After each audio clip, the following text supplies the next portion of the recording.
Terima kasih pemirsa, Anda kembali menyaksikan Newsline dan kita lanjutkan ke informasi terkait Presiden Prabowo Subianto membentuk Badan Usaha Milik Negara atau BUMN baru yang khusus mengatur ekspor komoditas sumber daya alam Indonesia atau SDA. Pembentukan BUMN baru ini ditetapkan dalam Peraturan Pemerintah atau PP tentang Tata Kelola Ekspor Komoditas SDA yang disahkan pada Rabu 20 Mei 2026.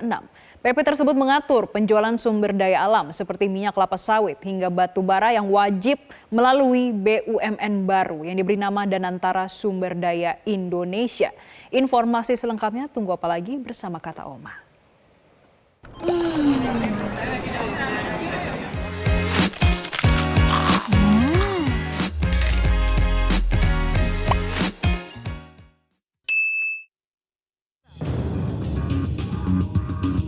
Presiden Prabowo Subianto menerbitkan Peraturan Pemerintah atau PP tentang Tata Kelola Ekspor Komoditas Sumber Daya Alam. Penerbitan PP ini bermaksud untuk mengatur ekspor komoditas sumber daya alam Indonesia, mulai dari minyak kelapa sawit, batu bara, dan paduan besi yang mewajibkan penjualan melalui BUMN. Dalam pidato pemaparan kerangka ekonomi makro dan pokok-pokok kebijakan fiskal di rapat paripurna DPR RI, Presiden menegaskan kebijakan ini bertujuan memperkuat pengawasan dan monitoring kegiatan ekspor, sekaligus meningkatkan kendali negara terhadap perdagangan komoditas strategis Indonesia. Presiden menegaskan seluruh penjualan ekspor komoditas tersebut ke depan harus dilakukan melalui BUMN yang ditunjuk pemerintah sebagai penyalur utama ekspor.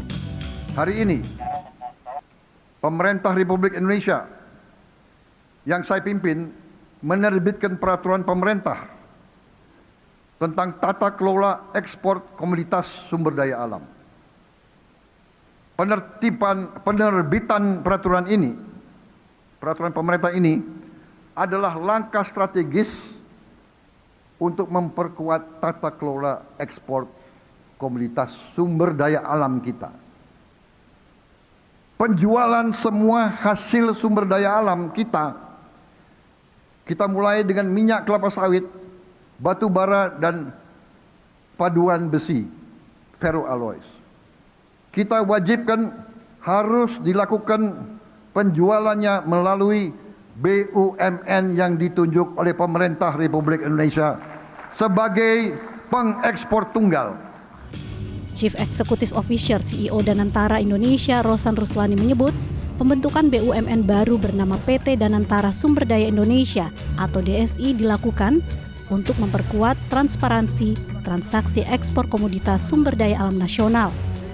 Menurutnya, DSI merupakan tindak lanjut dari arahan Presiden Prabowo Subianto kepada BUMN untuk memperbaiki tata kelola perdagangan komoditas sumber daya alam agar lebih transparan dan akuntabel.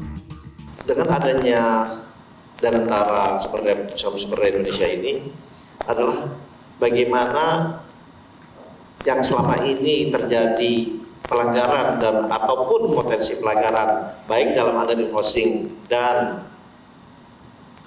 transfer pricing, yang dimana saya yakin para pemainnya, para teman-teman juga selama ini tahu. Nah, ini yang kita akan coba untuk reduce semaksimal mungkin. If possible, zero under invoicing, zero transfer pricing.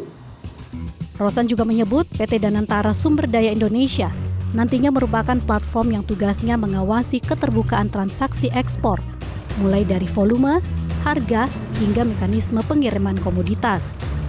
Danantara memastikan kebijakan itu tidak dimaksudkan untuk menghambat perdagangan, melainkan menciptakan sistem perdagangan yang lebih terbuka antara penjual, pembeli, dan pemerintah sesuai mekanisme pasar internasional.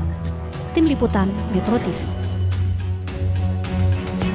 Jelajahi cara baru mendapatkan informasi. Download Metro TV Extend sekarang.